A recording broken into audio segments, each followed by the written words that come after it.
Ahlan wa sahlan, selamat bertamu di Sifu Azaku Channel. Mulakan dengan Bismillah, sebarkan kebaikan, kongsi keberkatan. Assalamualaikum warahmatullahi wabarakatuh. Bismillahirrahmanirrahim. Alhamdulillahirrabbilalamin. Wassalatu wassalamu ala rasulil amin. Wa ala alihi wa ashabihi wa man tabi'ahu wa wallahu amma ba'd. Allahumma alimna bima yanfa'una wanfa' bima 'allamtana wa zidna ilma. Allahumma amin. Alhamdulillah, kita bertemu lagi dalam sambungan siri berkaitan dengan firaq. Ini adalah merupakan perkongsian bagi bahagian yang kedua, masih lagi dalam tajuk Mu'tazilah. Dalam bahagian yang kedua ini, kita akan memberikan tumpuan kepada dua perkara, iaitu yang pertama, tajuk sebab-sebab penentangan para ulama, iaitu dari kalangan ahli hadis, muhaddisin, ahli fuqaha dan juga ahli sunnah terhadap Mu'tazilah. Begitu juga kita akan melihat apakah pegangan-pegangan ataupun prinsip-prinsip yang dipegang oleh Mu'tazilah. Itulah dua perkara asas dalam perkongsian kali ini, insya-Allah. Kita mulakan dengan tajuk sebab-sebab penentangan fuqaha, ahli hadis dan juga ahli sunnah terhadap Mu'tazilah, iaitu asbabul mu'adatil fuqaha'i wal muhaddisin wa ahli sunnah lil Mu'tazilah. Ada tiga sebab yang dinyatakan dalam buku teks. Ketiga-tiga ni perlu dihafal dan mesti dihafal. Yang pertama disebabkan ialah mukhalafatul Mu'tazilati tariqas salafus salih fi fahmil aqaid. Sebab yang pertama ialah Mu'tazilah dia menyalahi cara yang dipegang oleh salafus salih, iaitu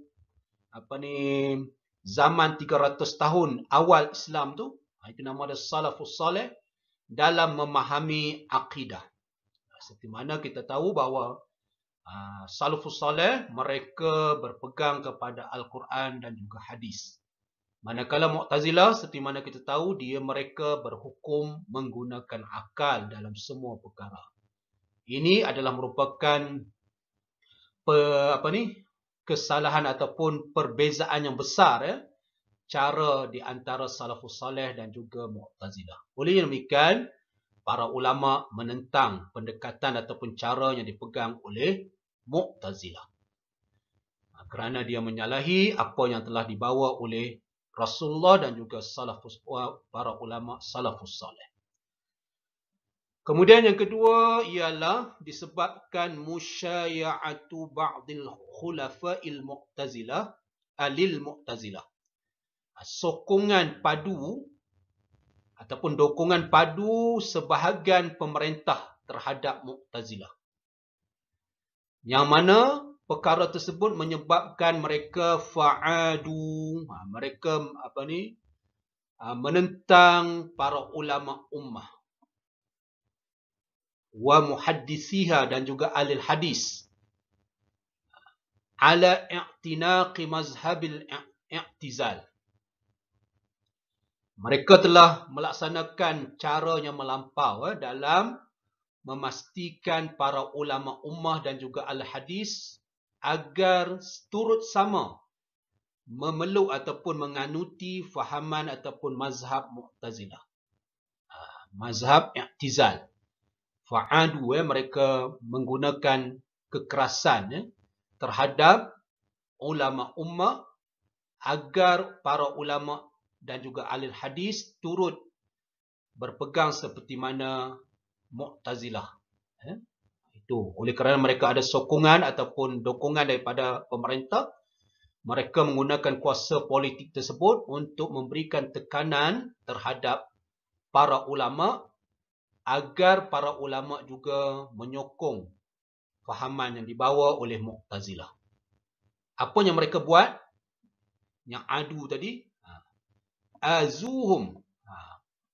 Mu'tazilah telah menyakiti mereka. Wa anzalu bihim mihan. Memberikan tekanan kepada para ulama dan juga ahli hadis Begitu juga wa'azzabuhum, mereka mengazab ataupun menyeksa para ulama, dan wasajjanuhum, dan mereka juga mempenjarakan para ulama.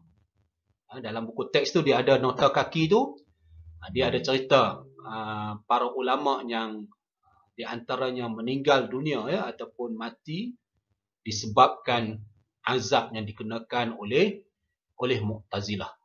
Begitu juga Imam Ahmad telah dipenjara disebabkan isu pendapat yang dipegang oleh Mu'tazilah, Al-Quran adalah makhluk.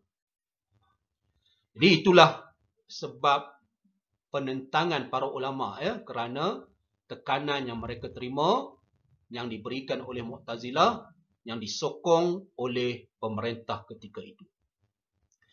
Begitu juga penentangan itu disebabkan ialah zuhuru kathirin minal mulhidin bainal Mu'tazilah mimman kharaju 'alal Islam. Kemunculan ramai golongan mulhidin, golongan yang tidak percaya kepada agama dari kalangan Mu'tazilah. Yang mana mereka tu mimman, di kalangan mereka kharaju 'alal Islam, menentang Islam. Ada kharaju 'ala, ada perkataan 'ala tu maksudnya menentang.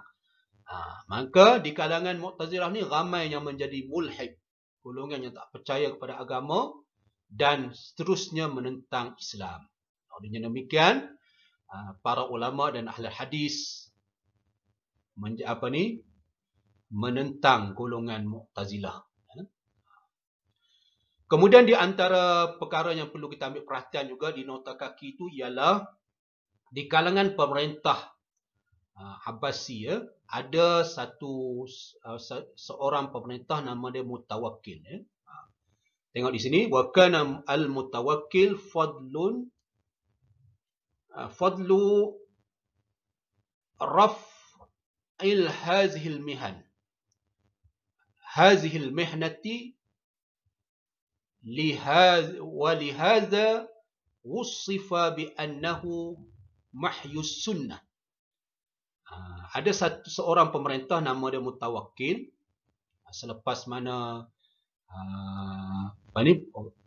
deretan pemerintah yang memberi tekanan kepada golongan para ulama dan juga ahli hadis, muncul seorang pemerintah nama dia Mutawakkil yang telah menghapuskan segala tekanan terhadap para ulama yang ada ketika itu yang tidak sealiran dengan Mu'tazilah. Oleh demikian, Mutawakkil dikenali sebagai Mahyul Sunnah. Muhyis Sunnah.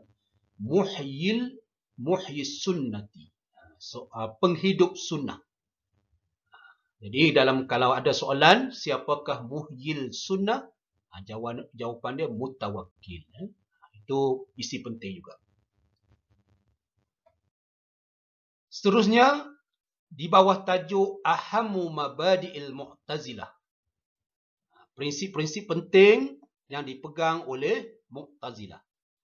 Okey, sebagai persiapan dalam peperiksaan, daripada banyak-banyak ni sekurang-kurangnya 3 kamu hafal dan ingat sebaik mungkin.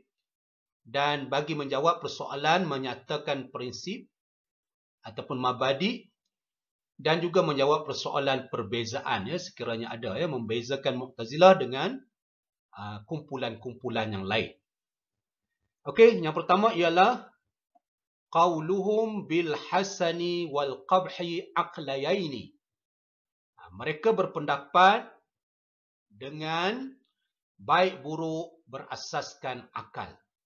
Maksudnya penentuan yang menjadi pengukur kepada penentuan baik buruk itu ialah akal. Ditentukan oleh akal. Dan yang kedua ialah al-imanu tasdiqun wa amal. Yang dikatakan iman itu pada pegangan Mu'tazilah ialah gabungan di antara dua ni, tasdiq wal amal. Mesti ada pengakuan di dalam hati, penerimaan ataupun keyakinan dalam hati, dan juga mesti digabungkan dengan amalan zahir, amalan tindak tanduk. Kalau tidak ada salah satu tu, maka tidak dinamakan beriman. Itu pegangan Mu'tazilah. Kemudian yang ketiga, tariqu wujubil ma'rifah al-aqlu la syar'i. La syar'u. Cara kewajipan mengenal Allah adalah melalui akal, bukanlah melalui syarak. Syarak ni maksudnya Al-Quran dan juga hadis. Jadi pada pegangan Mu'tazilah, kewajipan mengenal Allah itu ialah akal. Akal kita yang mewajibkan kita mengenal Allah Subhanahu Wa Taala.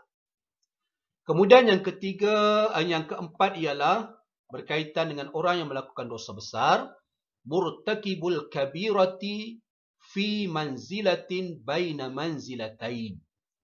Orang yang melakukan dosa besar berada pada kedudukan satu kedudukan di antara dua kedudukan. Apa maknanya di sini? Ialah pada kedudukan di antara iman dan juga kafir. Itu orang melakukan dosa besar. Dia berada di satu kedudukan di antara iman dan kafir. Nak kata beriman pun tak boleh, nak kata kafir pun tak boleh. Itu pegangan Mu'tazilah.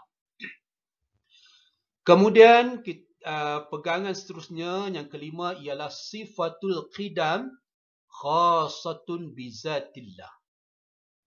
Mereka menyatakan sifat qidam itu adalah sifat yang khusus bagi zat Allah Ta'ala. Pada pendapat mereka, sifat ini adalah ainul zat. Zat itu sendiri. Oleh sebab itu mereka menafikan ataupun mengingkari sifat ma'ani. Sifat ma'ani mereka tidak berpegang dengan sifat ma'ani. Kerana mereka beranggapan ataupun berpegang bahawa sifat itu merupakan itulah zat. Kemudian mereka juga berpegang bahawa istihalatu ru'yatillah. Mereka berpegang mustahil melihat Allah Subhanahu Wa Taala. Sama ada di dunia ataupun di akhirat. Mustahil. Sebab pada pegangan Mu'tazilah, bila dapat melihat Allah, bermakna Allah sama dengan makhluk. Bila sama dengan makhluk, itu adalah mustahil. Itu pegangan Mu'tazilah.